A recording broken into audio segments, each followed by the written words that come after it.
and welcome back. So there's been a small gap between the last video and this one.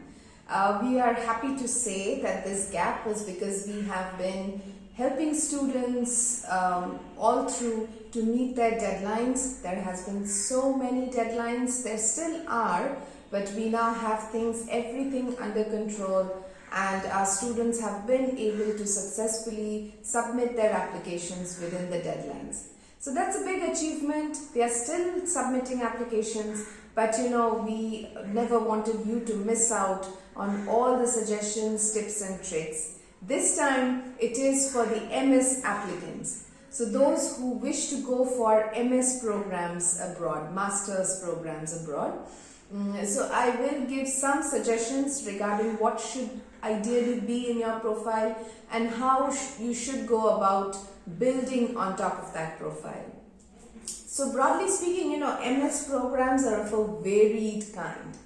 So are other programs, but they still have some basic components in common, but sometimes MS programs can be a lot more varied than undergraduate and PhD programs or even MBA programs. So it is difficult to generalize when it comes to profile building, but there are a few key factors that need to be kept in mind when you are looking at your profile and understanding your suitability for a certain program.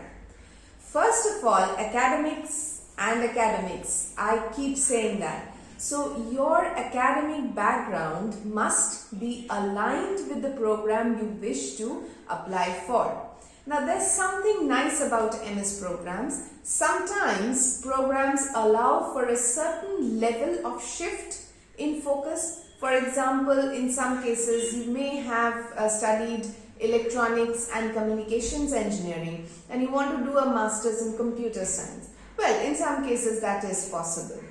But they largely look into your academic background and check to see whether you have taken the relevant courses and whether the structure of the curriculum for that particular university supports additional courses to be taken before you can actually move into the mainstream courses. So if these are well aligned, then sometimes you are allowed that shift. So whenever you are thinking of shifting, think of a slight shift. Major shifts at the master's level usually are not possible. But when you are thinking of slight shifts as well, then also make sure you are networking well with the colleges and then only applying. Because applying blindly may not lead you to an admission. So make sure of that. Now academics is one very important factor. So the quality of courses, the kind of courses you've taken and your grades, a lot of it matters. So make sure that you are actually concentrating on your academics. Sometimes, in engineering college or even while doing your bachelor's, you may feel like, it's probably not important, I'll just make up everything during the master's degree. But usually that's not how it goes when you're thinking of overseas education. You need to keep that focus going. Remember one more thing. There are countries like US and Canada who require 4 years of bachelor's. Now, as per the NEP, probably bachelor's degrees might change in the future to 4 years, but that's not still in place. So we have to work around what's still there. So for degrees that require 4-year bachelor's, keep in mind your 3-year bachelor's will not be eligible. Now some universities, even in the US, make exceptions to that, but you need to know exactly which ones. Now considering that you have a 4 years bachelor's, then what will you do? You will definitely put some emphasis into your academics. Beyond that, when it's usually an engineering degree, then you need to consider internships and projects. So you should have meaningful internships and projects. Not just for the sake of doing those, but which shows that you've taken real interest and you have actually worked hard and put all your efforts into those internships and projects to learn more about your field of interest.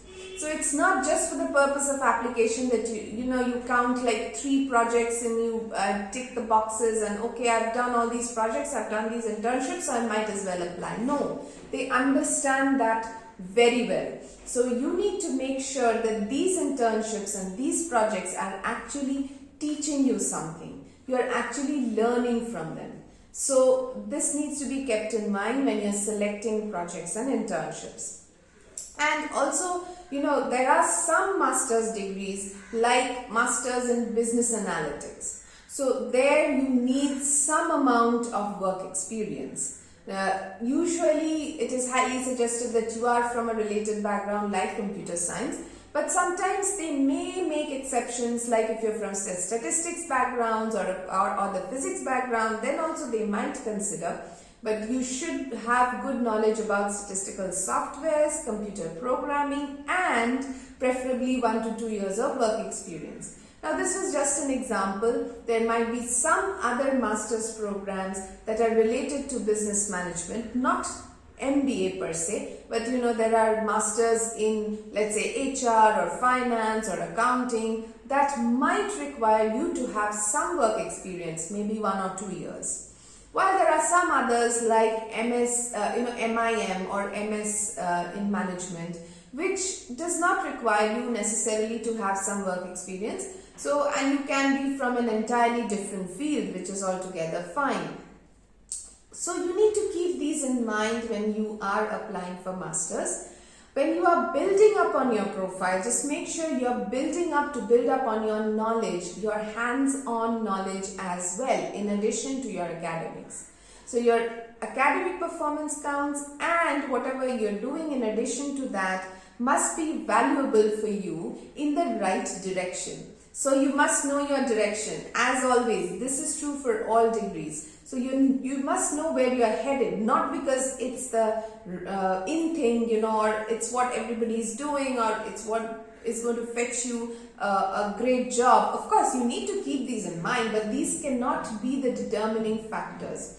Your liking for that particular field is also very important when it comes to overseas education. And they can find that out in minutes, depending on what kind of work you've done and what kind of subjects you've studied, how you've performed, and everything taken together. They can absolutely understand that even when they've not met you.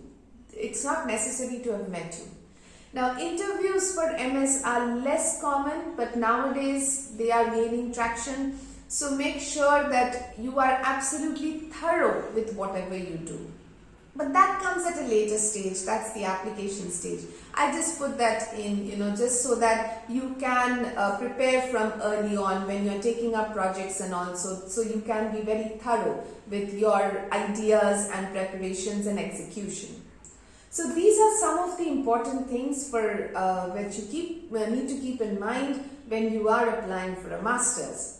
Now, apart from that, of course, you need to sometimes take the GRE exam and TOEFL, IELTS. These are mandatory for all. So not both TOEFL and IELTS, TOEFL or IELTS. So these are mandatory for almost all programs. You need to get good grades in those, and you need to meet the minimum for those. But GRE may or may not be important depending on what your program is.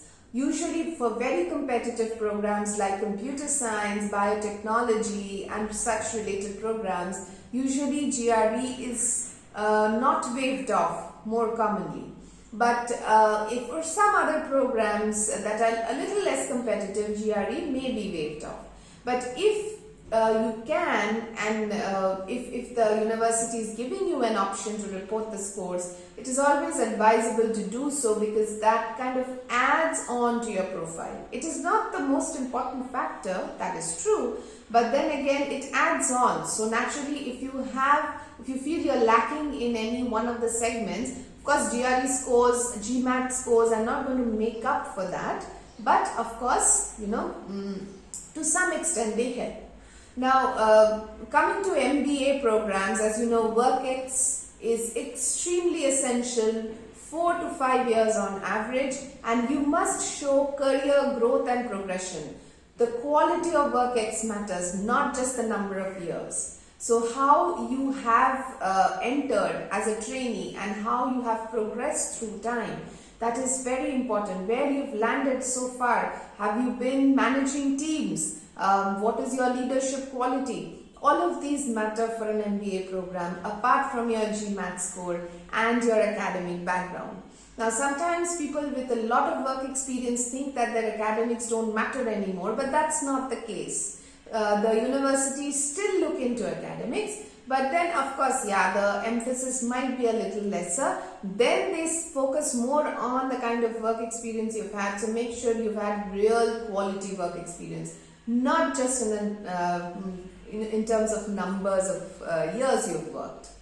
So keeping all these together, it is actually, the profile building is highly tailored to the degree that you're applying to and to the current profile that you have. So always seek guidance, seek help. Do not just apply, select blindly, based on some rankings of some colleges, which is the worst mistake that people often do, and oftentimes their neighbors or someone who is a relative or a friend, they give advice based on these very superficial factors like university ranking and popularity and all that, but that is not exactly how you land up in the right place. You have to find the right fit, and you have to understand your own profile, understand what you're getting into, and customize. I cannot stress more on customization of universities. Every university cannot be the right fit for you, no matter how great the university is. And also, universities differ in terms of departments, how good their departments are. It is not the overall ranking you're looking at. It is the departmental success and departmental achievements also which you need to keep in mind. Ranking is a very basic and superficial factor based on which students oftentimes select university, which is very wrong. Sometimes it can match, sometimes it may not. So always seek professional guidance, understand what the process is and what the requirements are for the process when it comes to you in particular, and then only you should proceed with the entire process. The process may seem intimidating, it is not. If you break it up stepwise and if you're moving in the right direction, it will lead you to wonderful places. So we hope that you achieve your dreams, achieve your targets. For any questions, just contact us by email, by phone, visit our website or leave a comment in the comment section, and you will find our website link in the details of this video. So do visit our website, look at our reviews and seek the proper guidance, because we promise you unbiased and ethical guidance in this field, which very few people unfortunately do these days.